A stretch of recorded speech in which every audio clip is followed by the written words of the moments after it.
Warning! This game is 18 plus. This game contains triggering content.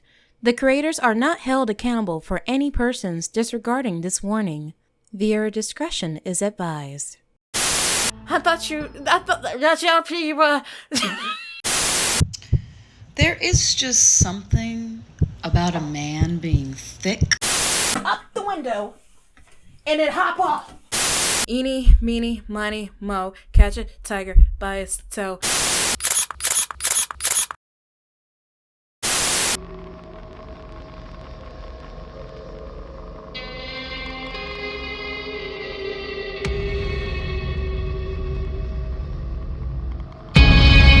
Hello everyone, welcome back to my gaming channel. I am SweetPeaDG, and today we are playing a game called Frostbite. What's it about exactly?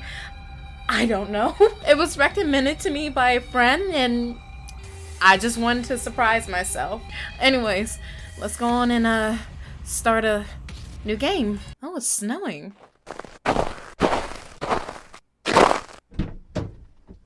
If this is us, I hope we're packing up to go home.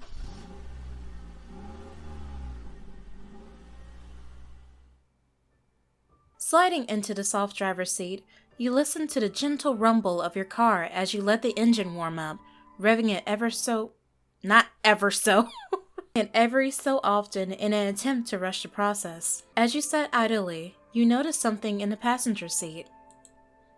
From the looks of it, it was your driver's ID. How could you forget your driver's ID? Keep it in your purse. It must have fallen out of your pocket the last time you drove. You quickly leaned over to snatch it up, your eyes scanning over your name before you tucked it away again. SweetPea. I really need to watch where I keep this thing. I'd lose my head if it wasn't attached. Yeah, that kind of sounds like me. The heater slowly began to blow hot air, signaling a warm enough engine. Gently pressing your foot on the pedal, you carefully pulled out onto the road, going home, I hope. Your fingers danced over the car radio's buttons, flipping quickly through channels. It seemed country music was pretty popular around these parks. Hey, there's nothing wrong with country music. I like myself a little country music every now and then. I ain't got no type, to be honest with you. I like rap, I like hip-hop, I like country, I like pop, I like EDM. Sighing, you let your head drop back down to fidget with the side of the steering wheel as you try to focus on the slowly disappearing road ahead of you, street signs quickly being obscured by the gradually increasing snowfall. Why aren't you staying your butt at home? You thought for a bit longer about what to do. You hadn't known your soon-to-be roommate long, so you had no idea how reliable he would be in this situation. When you picked up the roommate wanted ad, you weren't prepared for his place to be in the middle of absolute nowhere. See, people, this is why you do your research. This is based around 1995, but then again, the weather forecast existed back then too, so what happened to you? Why didn't you grab anything beforehand? See, you weren't even being smart yourself. Trying to put down someone else. Still, you were happy he wasn't asking for a ton of rent, and getting away from the city will be a nice break. Oh, so you a city girl. You sighed as you decided you would have to make a stop at a store for supplies. It was the only logical solution at this point. Carefully unclipping the glove box, you yanked an old road map out and awkwardly unfolded it on the seat next to you, glancing back and forth from the map to the road. Oh, I forgot. Stupid. Google Maps don't exist in 95. I was about to say, why don't you just pull out the GPS? You didn't realize how fast you were going while you were distracted, and you quickly grabbed onto the steering wheel, slowly pumping the brakes as gently as possible as you rolled to a stop on the side of the road. Jeez. The ice had gotten so bad already, you began to worry if you would even make it home. Glancing back over the map now that you were safely at a stop, you scanned it for any signs of a store on the way. Your eyes lit up the moment you saw the generic grocery store just up the road on the map. That's where you were heading, you thought, as you steeled yourself and slowly pulled away from the shoulder of the road and back onto the street. Market Smile! The market that smiles back goldfish. Just as you pass through a tunnel of thick trees, you spot a beacon in the distance, lighting up the otherwise inky forest. You can't believe your luck that a store would be open this late at night, especially in the middle of nowhere like this. Welcome to the country. Carefully turning into the parking lot from the slick road, you pulled into a parking space closest to the door. It looks like there's only 2 cars parked here aside from you. You take note of the dirty blue pickup truck parked right in front. It looks old and well-loved, the paint chipping in many places, and the passenger window has a crack that you're surprised is still holding up. Your eyes move down the rear end and notice the dark brown stains leaking down from beneath the tailgate. You chalk it up to it belonging to a seasoned hunter. Tell me this, is this hunter going to end up hunting us? Scanning the rest of the parking lot, you notice the only other car is parked off to the side of the building, at the end of the lot. Some cheap green sedan with duct tape patching up some very obvious dents, as if it's helping. You rub your arms as the cold chills finally get to you, and you take it as a sign to stop lingering and get inside. Yeah, you should have done that minutes before. The automatic doors slide open with strained obedience, and you notice the hour sign on the door has been haphazardly scribbled out with Sharpie. You lazy bums. Guess they make their own hours here. Works for you.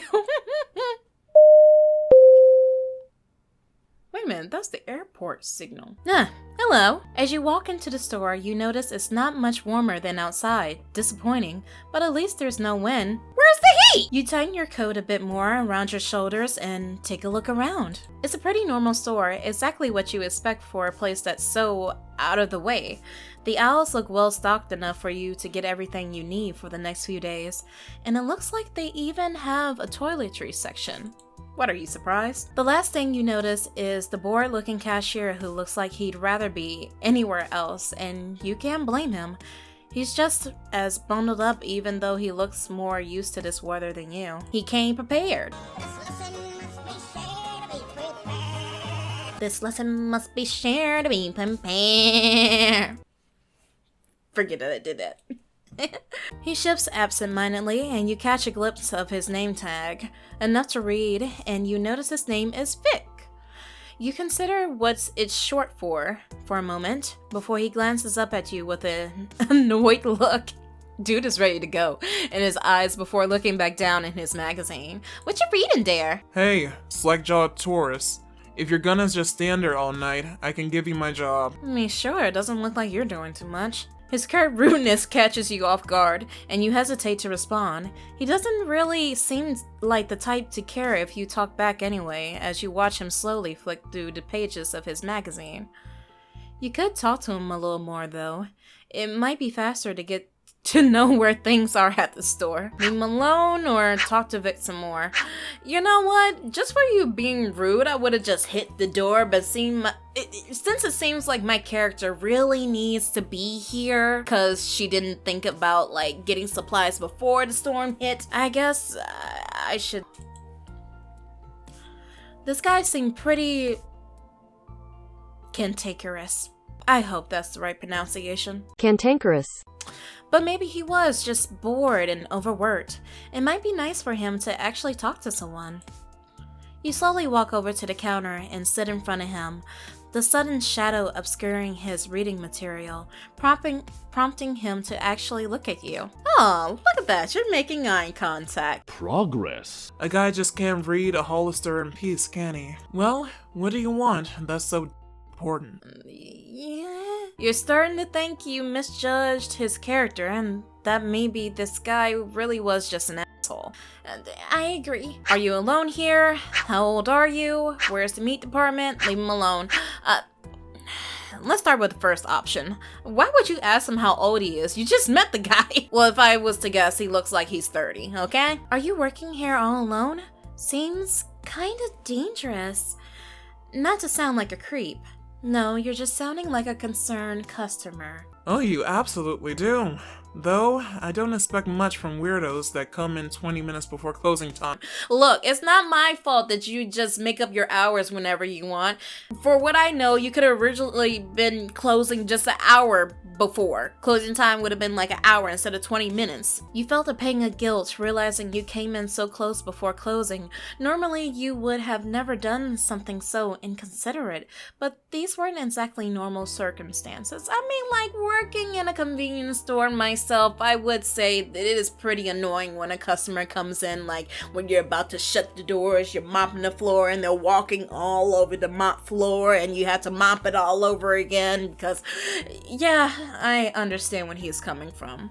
But you're right, these aren't normal circumstances. It's whatever. I'm kind of used to it at this point. Believe it or not, this shitty little store gets a lot of activity in the summer. It's a good tourist location, I guess. I actually hate traveling or going to tourist destinations. I've seen what I need to see, so I'm good. Oh, so you're just chilling? You're a floater, huh? To answer your earlier asinine question, no, I'm not alone, as much as I wish I was. Oh, why? No, I'm here with a stupid hot butcher in the back. Okay, why you try to insult him and compliment him at the same time? You got a thing for the butcher? Stop. That guy drives me up the wall, with his stupid bulging muscles and his dumb pretty hair. Oh, so you're the type to be attracted to somebody, but to let them know that you're attracted to them, you sort of kind of bully them. That stuff only worked in primary school, my guy. Let it go. He's not even from around here either. He's some moronic redneck who just waltzed right in and was handed a job for being attractive. How you know that? You were part of the hiring process? He's handsome? She said as her ears perked up. I didn't say that. But you said hot. You can tell you weren't going to get any more information about this from here on.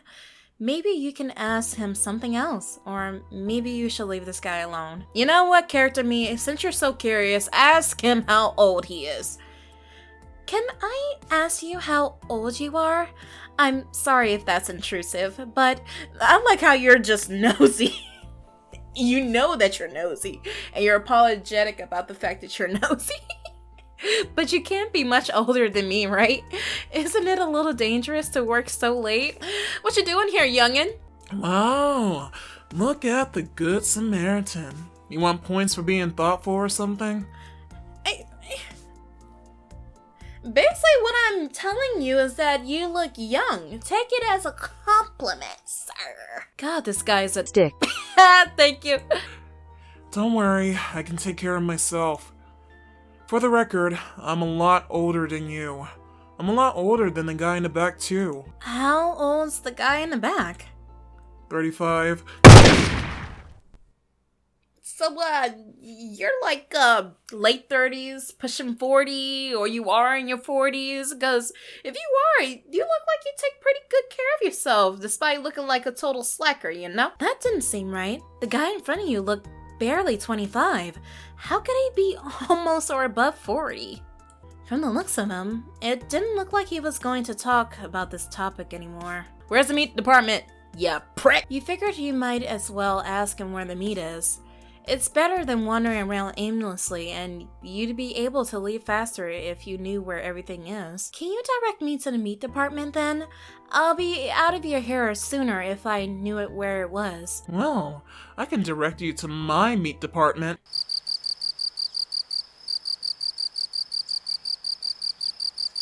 It's right downstairs. Ha, ha. You were taken aback by the sudden crude joke that you weren't quite sure what to say. At least this was the first time you saw the guy crack a smile, even if it was a nasty little smirk. His smile faded as quickly as it appeared, and he was already back to frowning dejectedly. Where do you think it is? It's in the back like most meat departments in a grocery store. It's in the back, but you told me it's like in the center bag. Is it like to the left bag? Is it to the right bag? You have been inside a grocery store before, right? If not, I can explain what they are. Who knows? Maybe my character was pampered as they were growing up, you know? Everything was given to them. They never really had to, put in the work for themselves. And now they're trying to grow up and be independent. You see, there are these horrible little prisons that they trap hapless morons like myself in for all eternity, so I can do what idiots like you who don't know where the meat department is. Well, excuse me. What a wonderful existence, right? Can't you see how happy I am? I can barely contain myself. Okay, sarcasm. You were starting to regret talking to him. It would probably be best to leave him alone and finish your shopping. Peace out, y'all prick. You decide it's probably time to leave the poor guy alone. Poor guy? He's clearly got some problems you don't have time to deal with. Well, thanks for your time, Vic. Sorry to have disturbed you. ... Thanks. Thanks for finally leaving you alone? Sure. For, talking to me. Or whatever. Oh, so you're the type who's probably used to being alone. And now whenever anybody is trying to connect with you, you just push them away, huh? Well, you know what? I'm glad I took a chance on you. Work on that attitude though, okay? You were shocked for a moment at his sudden change of demeanor. He actually didn't look as gruff like this, and you realized maybe he wasn't so bad. Oh, of course, man. I do hope you get a break soon. My name is SweetPea, by the way. ... Cool. You're not gonna tell me your name? I mean, yeah, sure, I see you on a name tag, but what is it? Victor? Vicious? Victim? And with that, he turned on his heel and returned right back to his stagnant spot at his counter, immediately thumbing through the well-worn Corno mag. You cracked a slight smile at him before heading down the aisles. I mean, no one else is here, so who's gonna judge him? You quickly make your way through the labyrinth of aisles. The store is quaint and mostly has off-brand products that you've never heard of before. You talking about the Food Line brand? Frosty Flakes? You grab a stray hand basket that's been left on the floor and start mindlessly tossing things inside. Mindlessly? Don't you have a checklist? I mean, it's snowing pretty bad outside, so get the going. You don't know if you're going to be snowed in, or if you are, how long you'll be. But it's better safe than sorry. Finally, making your way to the end of the aisle, you can see a red glow of fresh meats under a display freezer light. You catch a few glimpses of someone moving back and forth and wonder if that's the butcher.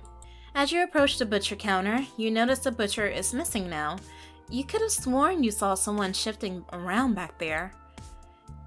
You ring the little bell on the countertop. Why are you bothering him? Get what you need and go. Nothing.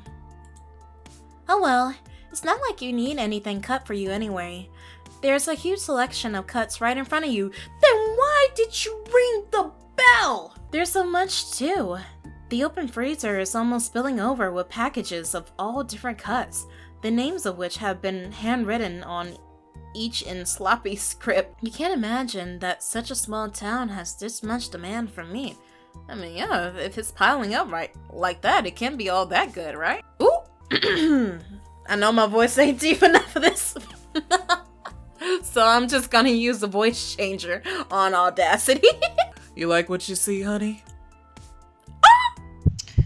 There is just something about a man being thick that just really be hitting different. You can tell he works out, but he eat real good at the same time.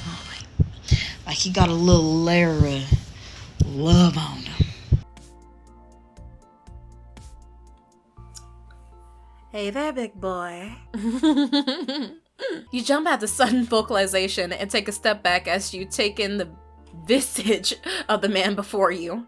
I know, taking in the goods, aren't you? He's big. Real big.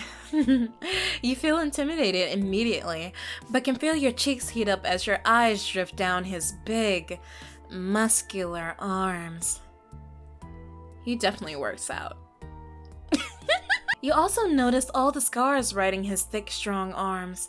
You can't help but to wonder where they came from, but you know it would be rude to just ask. I don't know, I'm loving them tattoos though. As if reading your mind, the man chimes up. Oh, but them teeth though.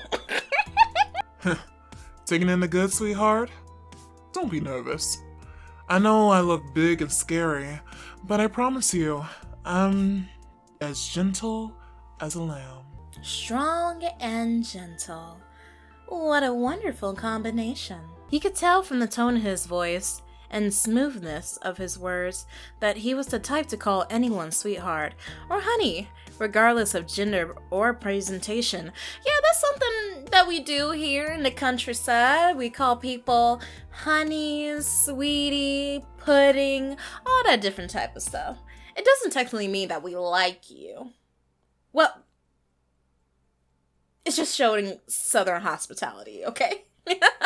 The man flexes his biceps to insinuate what he's saying, eliciting you to glance away embarrassed for a moment. You can tell from the glint in his violet eyes that he knew he was flustering you, and he was loving it.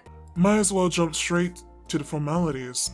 I'm Tate Frost. Hi, Tate. You ain't from around here, aren't you? I think I remember a cute little morsel like you. Flirtatious, isn't he? Okay, I just moved here. Was the truth? Or I'm from around here, which is a lie. Huh? I mean, I understand he's a stranger. Or you can just say, yeah, just say that you moved here. You don't have to give him your exact address or anything. You don't really have a reason to lie. He seems nice, and he's just trying to make conversation. Quite a stark contrast to Vic up front. Yeah. Big difference. I actually just moved here. It's quite a change for me. I haven't really gotten used to the, quaintness of all this. You'll get used to it soon enough. I promise you. I'm Sweet Pea, by the way.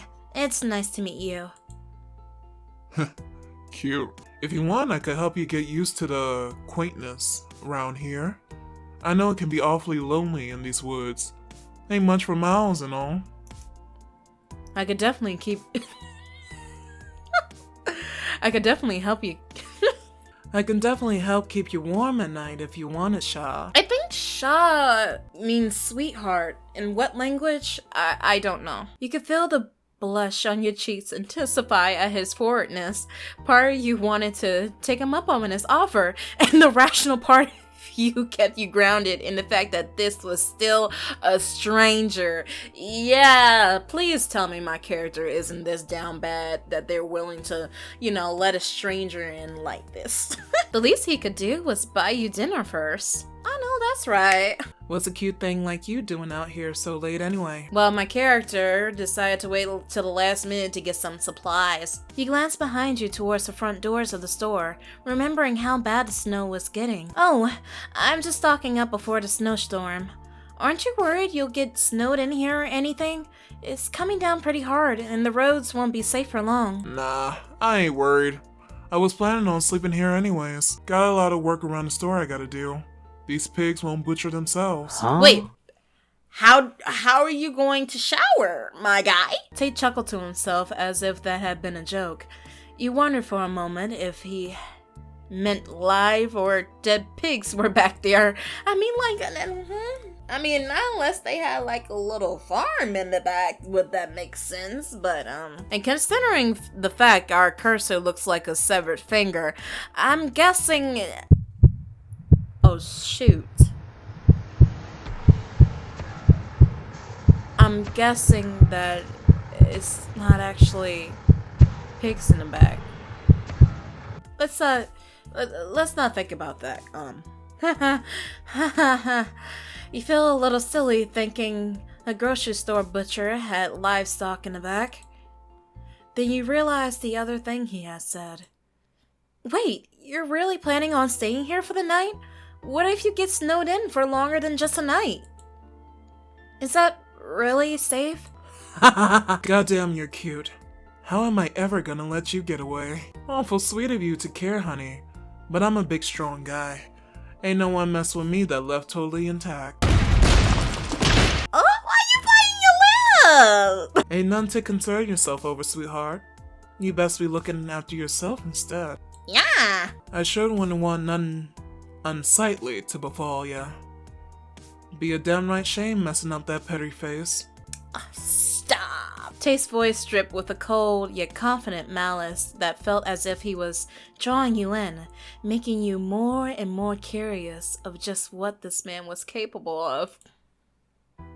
Oh, the things I can imagine. You weren't truly sure you wanted to find out, but you couldn't deny he was certainly interesting. In your gut, you could sense something off, something dangerous. But his confidence and warm voice drew you in. Okay, right there the game is telling us that this just might be the killer in this situation. So, let's move on. Please, get out the store. You consider giving him your phone number. No! You just met him! That would probably be a mistake. You had always been a bit cautious, and you're pretty sure this grocery store is the closest one to your new home. It'd be best to get to know him a little better. Maybe chat with him whenever you brought groceries. You thinking about something, Masha? You're looking awfully deep in thought. Tate's husky voice snapped you back to reality, and you gathered your thoughts along with your basket of groceries. It was getting late, and you still had a 20-minute drive home. Though with the ice, it'll probably take 40. Oh, right. Sorry. I had better get moving. I totally forgot about the snowstorm and everything, but I'll be back. I don't live far from here, and I'd love to maybe get to know you better. What was that thing you said? Sha? I'm guessing that's like some kind of slang for friend, right? No, I think it's sweetheart. My god, you're adorable. You know that? I could really just eat you up. No, honey. Sha is essentially Cajun for sweetheart, or for me, something I could just sink my teeth into. You know what, speaking of teeth, whenever you speak, your text box kind of looks like, jagged teeth, kind of like yours. It could possibly just mean that he's the main love interest. Yeah, it doesn't mean that he's the killer. It may have been freezing in his grocery store, but you could no longer tell with how hot your body felt. A wave of embarrassment mixed with lascivious shyness surging through your body. This guy was coming on strong, but part of you kind of liked it. What happened to my voice? You're Cajun?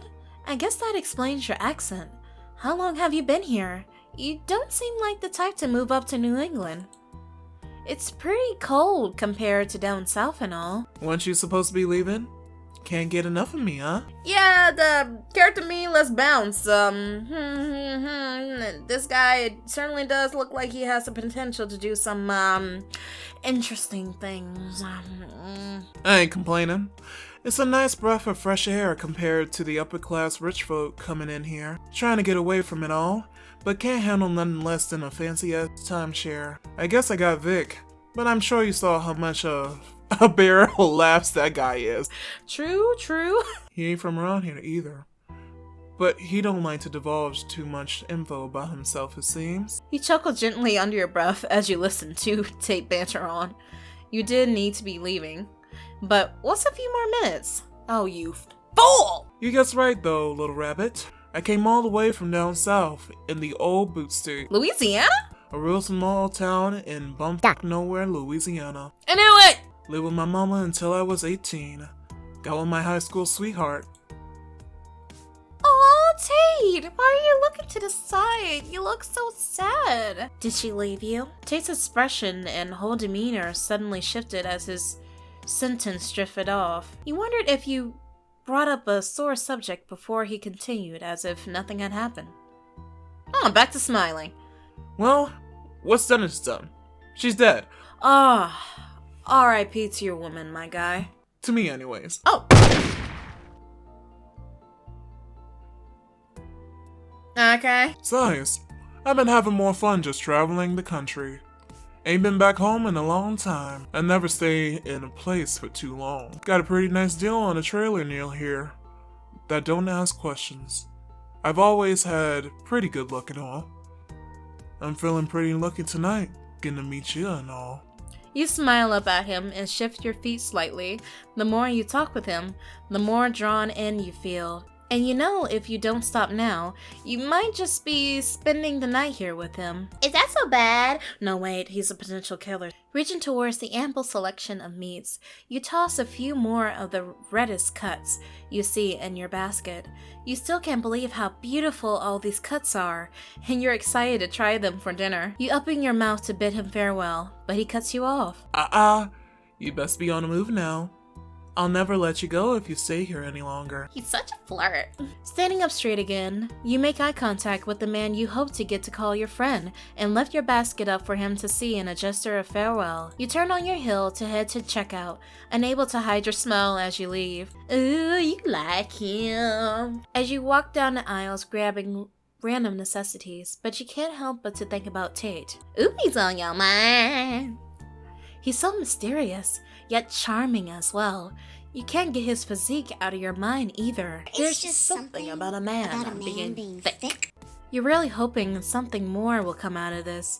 You weren't exactly looking for a relationship, but who knows where this could lead. You're so preoccupied in your thoughts, you hardly notice. Your basket is now totally full, and the last item you grab clatters loudly onto the floor. You curse a little. You curse a little under your breath as you reach down to grab it, but a bit embarrassed that you let your mind wander so long on Tate. I guess that's your sign to leave at least. Hey yo Vic, I'm ready to go. You make your way up to the register and place your basket on the counter. You glance around the front of the store, but Vic doesn't seem to be anywhere around. Where he at? Maybe he already took off. Were you really talking to Tate for that long? I don't know. Do you remember the part you said, maybe I could spend a few more minutes? What's a few more minutes? Oh, you fool! You walk over to his counter and look around. You notice the magazine he was reading is tossed haphazardly on the floor by his small black stool. No, he wouldn't leave that behind. On purpose, he would have been fired instantly if his manager found out. Something about this doesn't feel right, and you try to peer towards the back of the store where you last saw Tate. It looks empty, and there's no music. Maybe he went back into the freezer? Hello? Vic? Tate? I'm ready to check out. Nothing.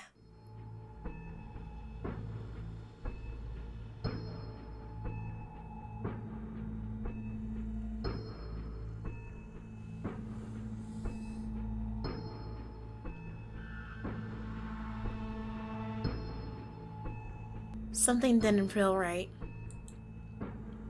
It felt as though you were being watched, but you know there's only 2 people in the store. That is, if Vic didn't up and leave. You can't shake this nervous feeling and just bagging your items yourself. I'm gonna leave money on the counter, okay? And my phone number in case you need to contact me if it's not the right amount. You reached over the counter and rip off a little bit of receipt paper, then grab a pen, quickly jotting down your info and tossing some money alongside it. You're pretty sure you added up all the groceries and left a little extra just in case. Yeah, for tax. You toss the last of your items into a plastic bag and head to the exit as fast as you can. You're not sure why, but you feel like you need to get out of here now. Oh, look at you being an honest customer. But anyway, yeah, beat it. You stand in front of the door, gripping your shopping bag tightly. You're not sure why you're so nervous, but something in the pit of your stomach is screaming to run. You wave your hand in front of the sensor to no avail. The door doesn't want to open. You remember it was pretty creaky when you came in. Maybe it's just stuck. Oh, busted door! Setting your bag down, you try to get a grip between the doors, pushing them in opposite directions as hard as you can, but the door just doesn't budge. Find a crowbar! You realize it must be locked. But why would it be? You were just talking to Tate. They wouldn't have totally closed the store with you inside, right? You alright, Sweet Pea?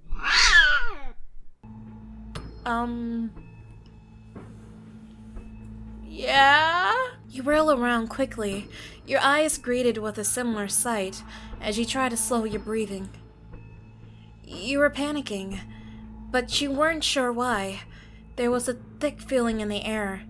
It almost felt like you were an animal being hunted. Wait a minute. A truck that looks like it belongs to a hunter. Guy talking about cutting up some pigs that we don't know that are alive or not.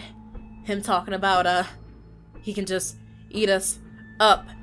And him working in the woods.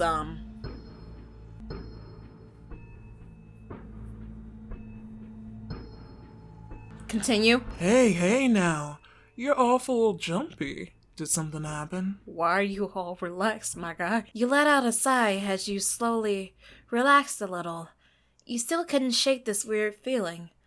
But at least Tate was here, and his calm demeanor made you feel a bit silly for freaking out. You scared me a little. Oh, did I now? I feel a little ridiculous about it now. I couldn't find Vic, and the door won't seem to open. I guess I just spooked myself. Without responding, Tate sauntered casually over to the automatic doors, looking them up and down before grabbing the center with both hands and tried to pry them apart. You couldn't tell how hard he was trying, but a guy as big as Tate should be able to tear those doors right off the hinges. The game telling us right there that he's pretending. He tried for a few more seconds before huffing and walking back over. You should be an actor, my guy. Well, shit, honey. Those bitches really are stuck, aren't they? Tate seemed genuine, but something about it was off and you couldn't place it. Game telling us right now that this is the bad guy. They're making it so obvious. Maybe he didn't want to break them? Oh, now we're making excuses. Guess old Vic got tired of waiting on my ass to clock out, so he took off early. Well, I got a few things that could help in the back. I'll be right back, honey. Don't you have like a key or something? Or you could just, tell me that there's a back door. Before you could interject, Tate was already strolling back towards his section once again. He sighed and looked around the store. There were still a few things nagging at you about the situation. Did Vic really take off knowing you were still in the store? His register looked like it was still on too, and you remembered his magazine thrown on the floor. Yeah, the corn magazine that he could get fired for if caught. As you sat and wandered, you noticed it was taking Tate an awfully long time to come back. Maybe you should go check on him. Go look for Tate, or stay put. I mean, like, the door is locked. Maybe if we go look for Tate, we can possibly find an exit on our journey or something. Like, staying put isn't really productive. So, yeah, sure, let's go look for Tate. He was taking way too long, and you were starting to worry. You glanced around the area one more time before heading towards the aisles to the freezers. Freezers. Still no sign of Tate. You hope nothing bad happened to him. Oh yeah, the big burly guy, the big strong guy that told you, like, nobody who's ever messed with him has ever stayed intact, so, yeah, worried about Tate. There was still an eerie feeling you couldn't quite shake. Tate? Where are you? You called out and waited. No response. You were really starting to worry now. You didn't even notice the heavy footsteps behind you over the sound of your own heartbeats. How do you not hear that? Oh, poor little rabbit. Did you miss me that much? I whipped around to see Tate standing right behind you, his chest almost touching you as he loomed down over you. Oh my god, stop doing that! I thought I thought something bad happened to you. You have to stop sneaking up on me like this. Oh, Shaw. You were worried about little old me? How sweet. You ain't gotta worry about nothing. Big Daddy Wolf can protect himself, honey. Yo, that is so corny and cheesy. Who calls himself Big Daddy Wolf? Big Daddy Wolf! Tate had moved slightly closer to you, boxing you in against the aisle. Hey, wait a minute! Bro! So is my character just going to ignore the liquid that's all over Tate's apron, or we're lost in his eyes? Character, look down, not for that reason, but look at that. My character is so dense. He was so close to you.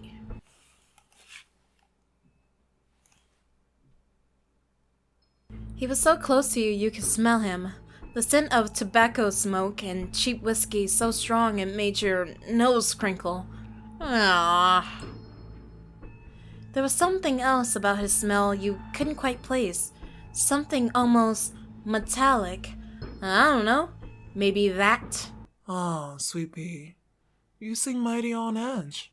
I get it.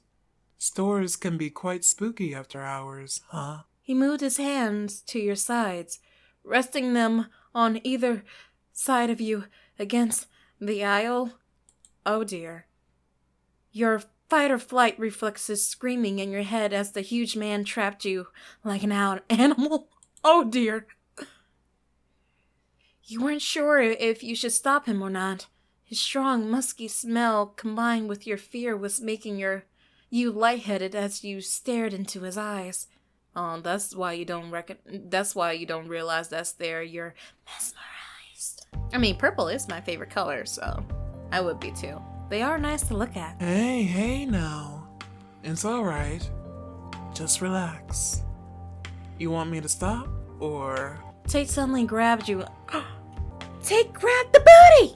Tate suddenly grabbed you under your butt and hoisted you up, your butt pressing against the various items on the shelf behind you, knocking many down with a clatter. Ho! His body pressed against you, instantly warmed you up as you let him pin you against the shelves. Oh dear. Your head was swimming in panic, but your body was giving in to him as you breathed him in. Come on, sweetheart. Have a little fun with me. I'll make it worth your while. Hey kids, isn't it past your bedtime? I believe it is. So let's put you on a bed, okay? Just gonna stuff you in the closet here, drink some NyQuil. There we go. Mommy will be right back, okay? Okay, bye.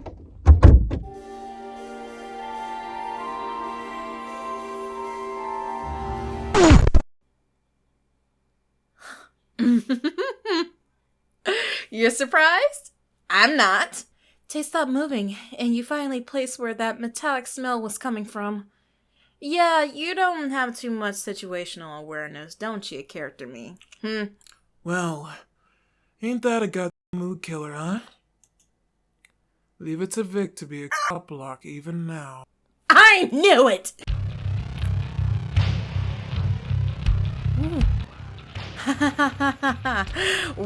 We in trouble. You started to push against him to shove him away from you, but he was solid like a wall. Get off me! As you wish, sweetheart. Tay spat the pet name as he said it, something that felt so sweet feeling rotten and vile to you now, as he lifted you up off the aisle before turning around, your limbs flailing in an attempt to get away from him. He kept a firm grip on your thighs as he held you in the aisle, yanking you closer to him and pressing a rough kiss against the side of your face before throwing you hard onto the tile floor. Jesus! Well, you weren't supposed to start getting scared until later.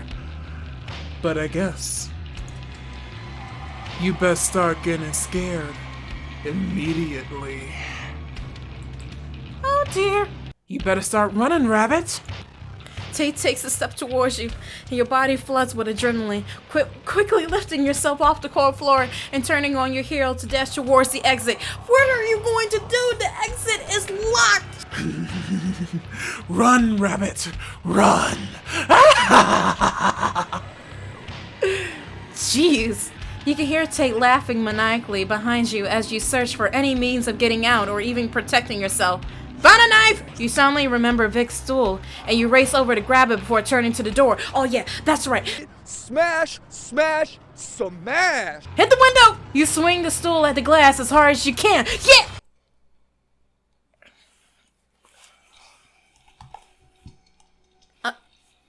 Honey, why would you aim for the upper window? I mean, now you have to take the extra effort to climb up the window and then hop off. Why did you aim for the bottom? That way you can quickly get down to the ground and slide out there. Are you using your brain? Tate, character me is all yours. She's all yours. She's being too stupid. Go ahead, get her. Get her.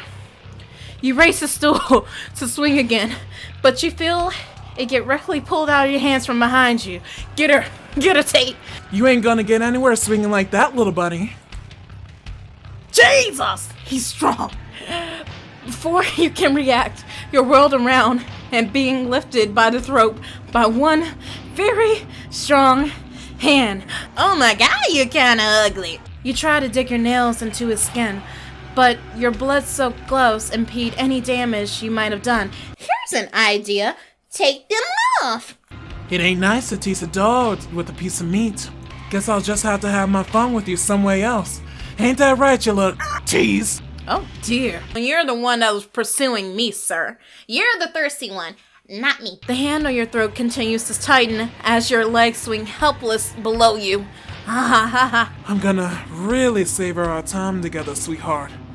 Go real slow with you. Oh, I'm going. I'm gonna take you apart. Peace. Bye. Peace.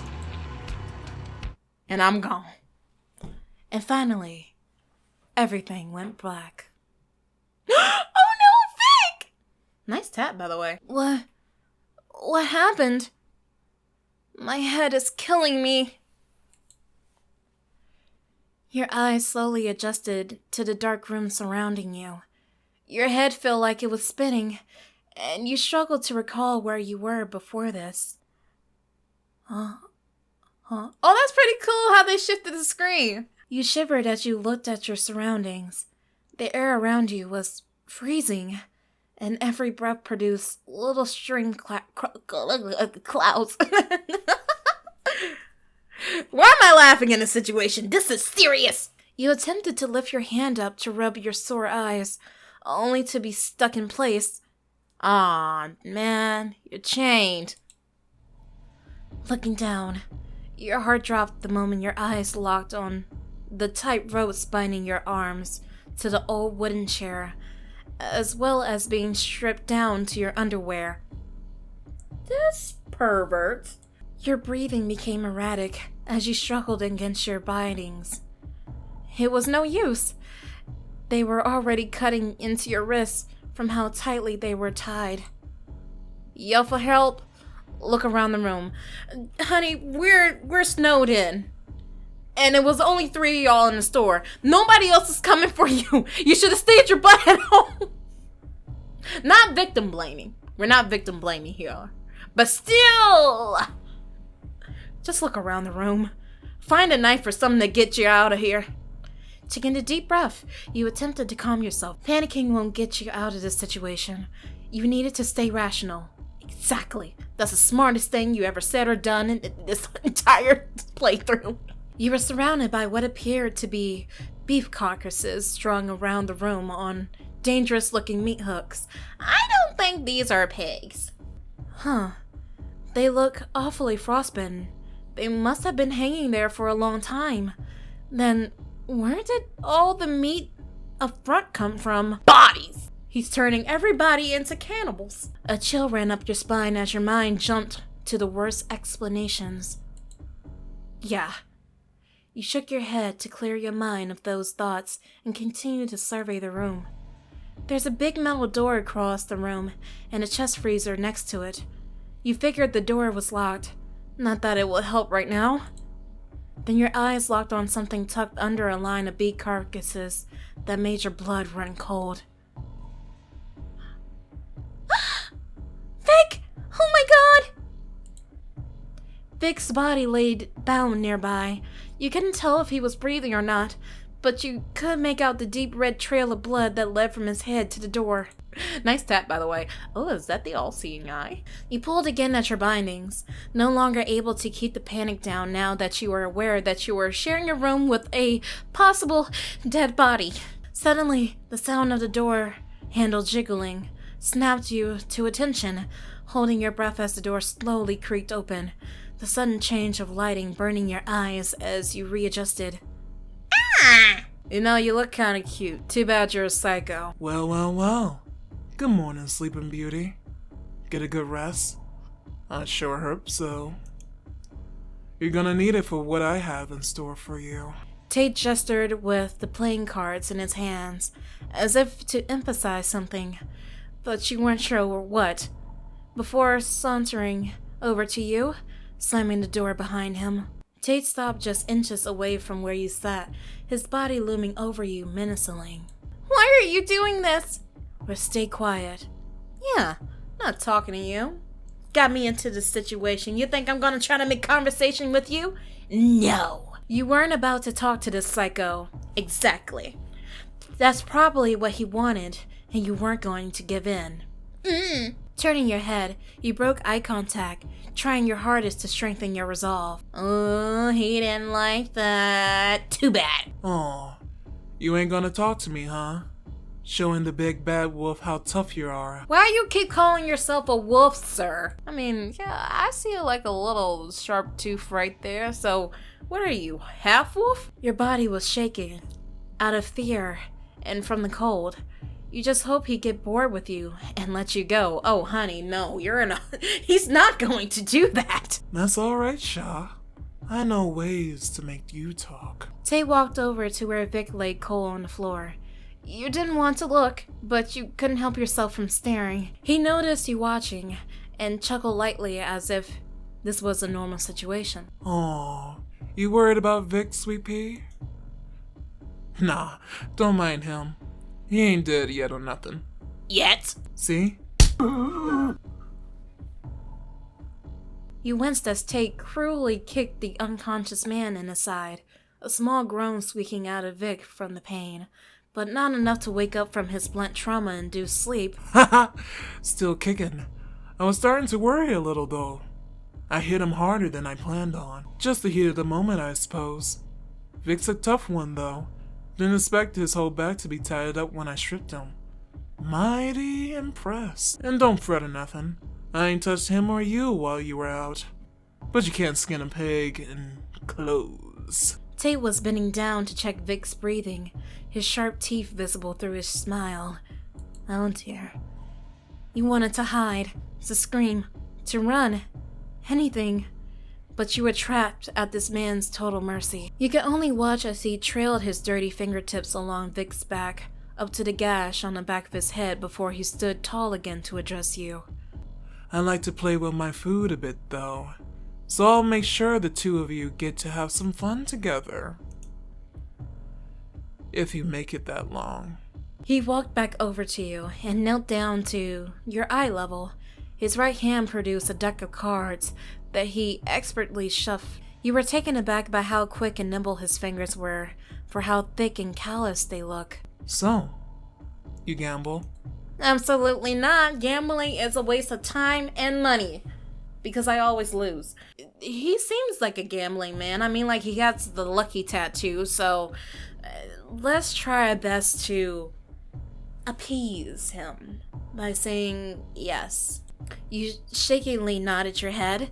You weren't sure what he was getting at, but you might as well answer honestly. No, that was a lie. He laughed and clapped his hand against your thigh hard. He seemed rather pleased with your answer as he shuffled through his cards again. Well, hell yeah!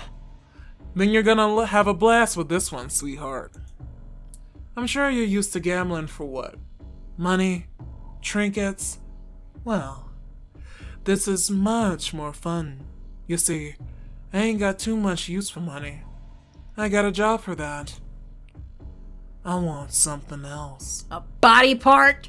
I want to take something more personal from you. Something we'll remember each other by. Now, don't that sound sweet? You didn't have time to register exactly what he was getting at before he was holding up 3 evenly spaced cards in front of you. Why are you getting all up close and personal? The rules are simple. Just pick my favorite card out of these 3, and you win. Simple as that. What's your favorite card? Yeah, wait, which one's your favorite card? You'll know if you pick it, now won't you? No! I actually won't know. Tell me what the card... Okay, what if I do pick your favorite card and you lie and say that it's not your favorite card? You know what? When it comes to making these type of decisions, I'm about to play a childish game. I'm gonna play eeny, meeny, miny, mo. Yes, I'm childish like this. I'm gonna play eeny, meeny, miny, mo to make my decision. Okay, so, starting with the first card, eeny, meeny, miny, mo, catch a tiger by its toe. If he hollers, let her go. Eeny, meeny, miny, mo. My mama told me to pick this one right over here, but I refuse, so I pick this one right over here. Oh God, please let's be the card, let's be the card, let's be the card. Go. The middle card. Tate looked back and forth from the card to you, his demeanor dropping as he flipped the card around. Oh, he looked angry. The King of Hearts.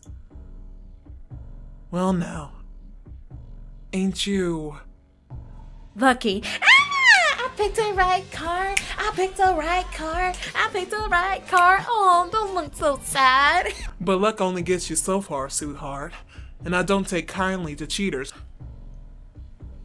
Wait a minute. It is... Sir, it is literally impossible for me to have cheated. For one, I had no clue what your favorite card was. You could have lied. For two, I am strapped to a chair. The cards are facing you, and you're not wearing any glasses. It's not like I can see a reflection as to what the cards are. And even if I could, I didn't know which one to pick because back to one, I didn't know what your favorite card was. Oh my gosh, just say that you're a sore loser. Ain't no way you picked right on the first try. Call it beginner's luck. I was even willing to give you a practice guess to play nice, but you just had to cheat, huh? What? How could I have possibly cheated? I picked it random. Yeah, and I play eeny, meeny, miny, mo. I don't want to hear it. I know a cheater when I see one. And you know what, Tate? You probably accused your high school sweetheart of the same thing. That's why she left you. Ain't no one guessed right on the first round. Ain't gonna be your first time. You freaking sore loser. But I tell you what, Shaw. I'm a nice man. No, you're not. How's about I give you something first? No tricks. You can trust me. Yeah, I tried trusting you the last time. Look where that got me. Tate moved closer to you, his hands pressing firmly against your thighs for leverage as he leaned down to hover over your hand. You snapped your eyes shut. You had no idea what he was going to do, but you didn't want to see. You held your breath and waited for the inevitable pain that was surely to come. Instead of pain, you felt something soft and warm grazing your knuckles. You felt your face flush as you slowly opened your eyes to look at Tate. Oh dear. He was slowly running his tongue along each of your fingers until he reached your pinky, taking extra care to lick each joint. The blush painting your face grew deeper as you felt where the man's hand was going, his fingers creeping their way up to your inner thigh and squeezing it softly. You knew you shouldn't be enjoying this, but you couldn't help but to feel the warmth building in your core as he took care in massaging your leg. Oh no, honey, that's his hot breath. Oh, jeez. Oh God. Tate suckled gently on your digit, his thick, warm lips running back and forth up your finger. You can feel his teeth graze against your knuckle, and you shivered. It was starting to feel really good, and you wanted to give in to him, even though your mind screamed at you about your situation. You are tied to a chair, surrounded by beef carcasses, most likely other human beings, with Vic on the ground, gushing from the head. And you're starting to feel good about this now? Character me, you might be just as a freak as Tate is. Anyways, don't cry to me when he takes off your finger, eh? His mouth moved lower until almost your entire pinky was inside his mouth. You felt his teeth pushing down a little harder against the knuckle, but your mind was spinning way too fast to process the pressure that was slowly growing. Yeah, it's about to come off. Tate, that's a little hard. You think he's gonna stop for you now? And there's the boss music. The pleasure quickly shifted to pain and panic as he bit down harder, his teeth grinding against your bone. You screamed and tried to yank your hand out of his mouth, only for his teeth to lash out harder until... Shit!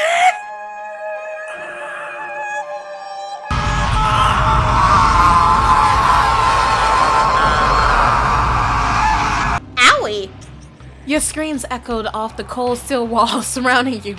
Your ears were ringing from the pain, and bile was rising in your throat. You wanted to pass out to escape the pain, but your body wouldn't let you as you felt your flesh and bones tearing from your hand. You heard your severed finger hit the ground with a bloody splat as Tate spat it out. You didn't want to look at him. Your vision was blurring from the pain, and you couldn't regulate your breathing. Ha ha! Ah, come on now. Stop your crying, Sophie. We ain't even started yet. You could barely register what Tate was saying over the throbbing sound of your own heartbeat in your ears. Every beat sent a shockwave of pain into your missing digit. Time for round 2. But what's the purpose of playing again? If I win again, you're just gonna tear off another finger, you freaking sore loser. Oh, that's the end of the demo, is it? Thank you for playing the demo. We have so much more planned for the full game, and hope you... Okay.